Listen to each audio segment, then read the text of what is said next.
Hi everyone, welcome back to school. I'm excited to get started into the PD sessions also this fall, and I wanted to welcome you back to the work. I just wanted to take a moment and sort of overview what the focus was going to be this school year in our professional development sessions. For those of you who don't know me, I'm Ashley Thompson, and I'm one of the personalized learning coordinators in the district. And I thought it would be nice for you to see sort of an outline of what the PD focuses were going to be emphasized on. And I wanted to remind you where we left off last year and how that merges into this year's work. So I'm just going to take a couple minutes to give you a surface level view of what's coming. And you will dig deeper into that work with your instructional coaches, with your building administrators, and with teams of your colleagues to see really where you fall in the work and how that makes sense in your classroom. So welcome back to the work, and I'm just going to take a few minutes here to go through what's coming next.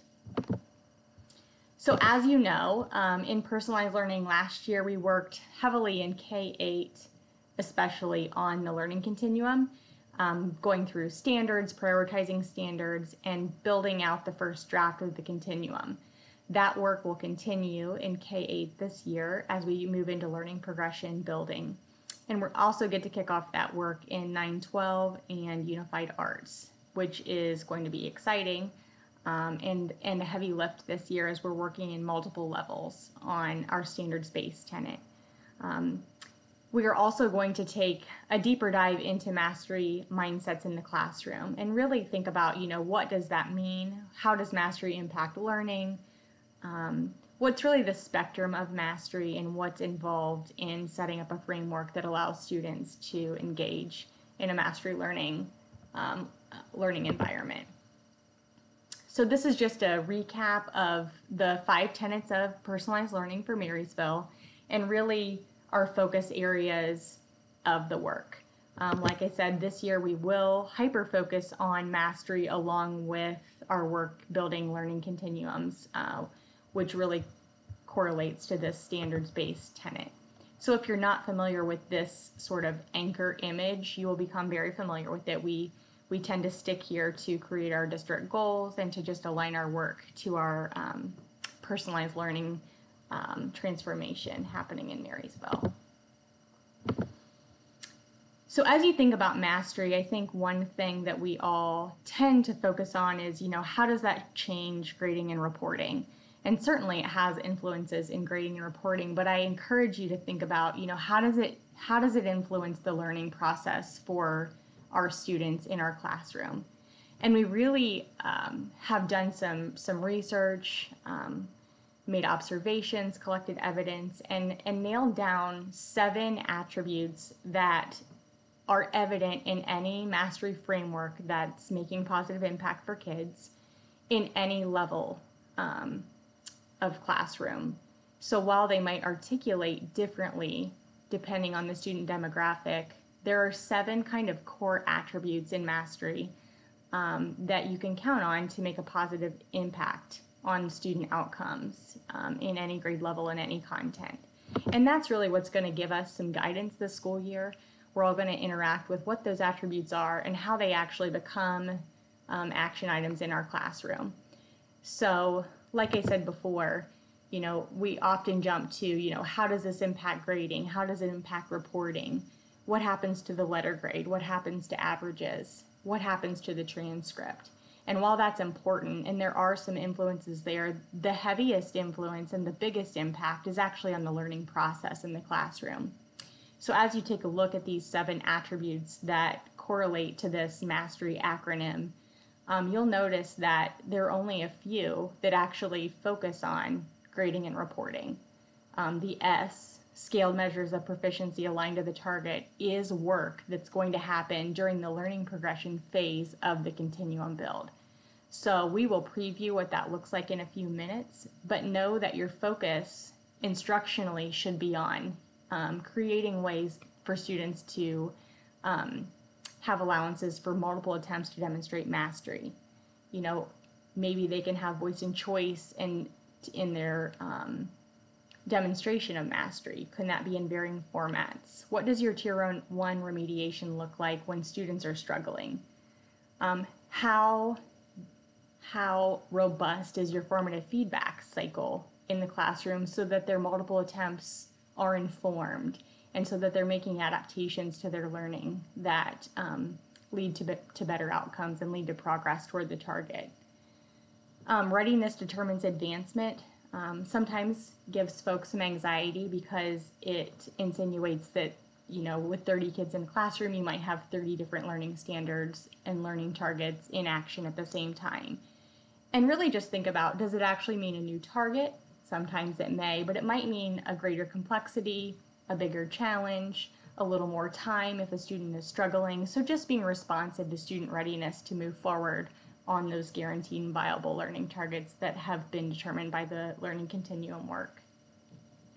And then always working to create a culture in your classroom that embraces that productive struggle for kids that learning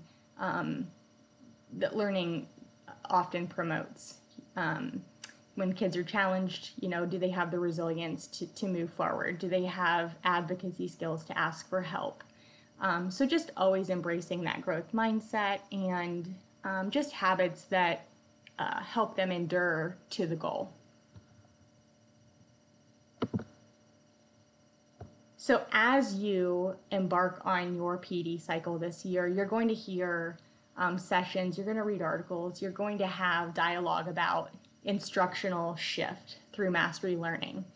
I encourage you, like I said before, to just think about the learning process. We talked about accessing, engaging, and expressing learning through the learner-centered practice of universal design for learning. And I would really encourage you to think about the mastery attributes in that sense, especially in the engagement cycle of learning. I will forecast a little bit of the scaled measures of proficiency because that language and the reporting of progress toward a goal is super important. But again, that's going to be work that we dig deeper in the learning progression phase, or phase 3 of the continuum build.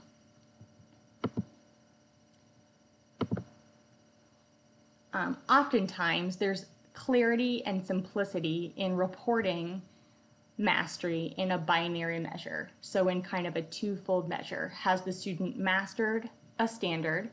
So have they produced evidence that demonstrates an expected level of proficiency on an active learning target? Or have they not yet mastered the standard? So are they missing some piece of evidence to demonstrate their proficiency? Is there a limitation to their demonstration of mastery? This would be called a binary measure, and it just is very simply, has the learner achieved that target? Has the learner not yet achieved that target? And so this is really going to drive the language around learning. The student's going to gauge their progress, and the teacher's going to give feedback on their progress according to this binary measure. However, there are some targets that have advancement opportunities. So if you think about a target in math, maybe from the primary grades, that students are expected to count from 1 to 20. It's probably not real possible to exceed that target, and if a student does exceed that target, have they actually embarked on another learning target? So that target may just have the highest level of mastery a student can get is just meeting the target. However, there are some targets that are more complex, a little more subjective, in which exceeding mastery or having honors distinction on that target is a possibility. Through the continuum build, we'll talk through those possibilities, and some targets could allow for student advancement. Similarly, in the not yet category, there are some instances in which students, for whatever reason, maybe choice, maybe it's a circumstance, have not yet attempted mastery. So maybe they haven't turned in any evidence or produced any evidence that allows us, the teachers, to gauge the level of mastery on the work. So that is not necessarily a not yet, that would be a did not attempt, which is an insufficient amount of evidence produced. And we'll talk a little bit about how these words can empower learners in the learning progress on the next slide here. So if you notice on the left, there are essentially 5 categories or 5 distinctions in this mastery reporting during learning. So during learning, you notice the binary measure, which is not yet, and mastery. But we've also added this approaching mastery step because we think it's really important, especially since one attribute of mastery is multiple attempts given formative feedback. It's important to note that students who are engaging with that revision cycle or engaging with making adaptations toward mastery have some feedback that allows us to communicate that. So maybe a student's initial work was a not yet. Maybe they had limited levels of proficiency on a learning target. But with some revision, they're actually making some progress and approaching mastery. That it easily communicates that forward motion, and we also want to acknowledge that they're showing resilience and working toward the goal. Again, exceeding mastery may be a possibility on some targets, and then we always feel like there needs to be a distinction for insufficient evidence or a lack of an attempt on an active target so that we can easily communicate to students and parents that we actually don't have enough evidence to make a determination of mastery at this time. We like to talk about how this impacts learners, how it informs their next step in learning, how it informs decision making. So if a student is at mastery or above mastery, exceeding mastery, they likely do not need revisions to their work. However, they do show a readiness to advance possibly. Maybe they can take on a more complex task. Maybe they are ready to move on to a new learning target. If students are approaching mastery, that acknowledges that they're actively engaging with the revision cycle to try to attain mastery, so they're doing the right thing. They're engaging with the revision cycle, they're showing resilience toward their learning, they're partnering with their teacher in that learning process. So they're really using their feedback and supports appropriately. If a student is in that not yet range, maybe they're not actively engaging in the revision process, maybe they give it one try and then gave up, or they don't know what next steps to take, but they need some significant revisions to their work. If this is the case, maybe they need to seek feedback, maybe they need a little more support, maybe they need to sit down with their teacher and co-create a plan to re-engage with the progress. And then lastly, if a student has a did not attempt, obviously that means they're lacking some evidence and they really need to take appropriate action to make sure that they're turning something in so that we can give appropriate feedback to their work. So while this is not mandatory at any level in the district to report in this way, we did want you to start to visualize, how would this look once the learning continuum is constructed and we have learning targets identified as guaranteed, viable, expected levels of learning at certain points in a student's K-12 experience. We wanted to talk about how powerful the language could be when we're reporting to students about their learning on active learning targets. So this is just going to be the skeleton we use to build learning progressions, which will then be a supported step to shift grading and reporting in informed ways at each building. Certainly there are different constraints that we have to take into account in elementary school versus the middle level versus high school, and that will all be communicated extensively with you as we embark on those steps in the coming months and year. So really, just to come back to the heart of the work, I'm a firm believer that if mastery influences anything, it's the learning process, it's creating partnerships with kids, and really if we do nothing else but engage with kids through feedback cycles and multiple attempts and appropriate supports, we're impacting learning for kids in positive ways. Again, the grading and reporting will come later, but we wanted to forecast what some scales might look like. These are proposed drafts, and as we work through the continuum build, they might change, they might be the same, and you'll get communication about that and updates about that as the work continues. So I wish you the best in this school year. It's an exciting time to be in Marysville, and I hope that you're as excited to be part of this innovative work as we are.